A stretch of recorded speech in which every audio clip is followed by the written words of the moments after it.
মরণোত্তর স্বাধীনতা পদক পাচ্ছেন প্রয়াত বুয়েট শিক্ষার্থী আবরার ফাহাদ।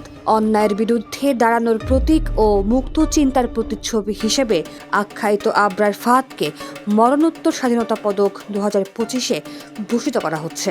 এই পদক প্রাপ্তি তার আত্মত্যাগের স্বীকৃতি হিসেবে বিবেচিত হচ্ছে। 3 মার্চ ভোর 4:45 সামাজিক যোগাযোগ মাধ্যম ফেসবুকে আবরার ফাহাদের স্বাধীনতা পদক প্রাপ্তিসহ তার আত্মত্যাগকে স্মরণ করে একটি পোস্ট দিয়েছেন অন্তর্বর্তী সরকারের স্থানীয় সরকার, পল্লী উন্নয়ন ও সমবায় মন্ত্রণালয়ের উপদেষ্টা আসিফ মাহমুদ সজীব ভুঁইয়া। ওই পোস্টে উপদেষ্টা আসিফ লেখেন, অন্যায়ের বিরুদ্ধে দাঁড়ানোর সাহসিকতার প্রতীক, মুক্ত চিন্তার এক প্রতিচ্ছবি আবরার ফাহাদ। মরণোত্তর স্বাধীনতা পদক 2025-এ ভূষিত হওয়া তার আত্মত্যাগের স্বীকৃতি।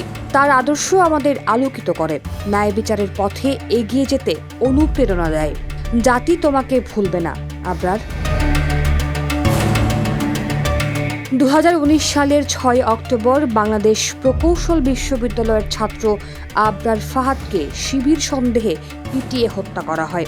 আবরারের নির্মম মৃত্যু দেশে ব্যাপক প্রতিক্রিয়া সৃষ্টি করেছিল। শিক্ষাঙ্গনে সহিংসতার বিরুদ্ধে সোচ্চার হওয়ার প্রতীক হিসেবে তাকে স্মরণ করা হয়। তার আত্মত্যাগ ও সত্যের পক্ষে দৃঢ় অবস্থানের স্বীকৃতি হিসেবে তাকে দেশের সর্বোচ্চ বেসামরিক রাষ্ট্রীয় সম্মান স্বাধীনতা পদকে ভূষিত করা হলো।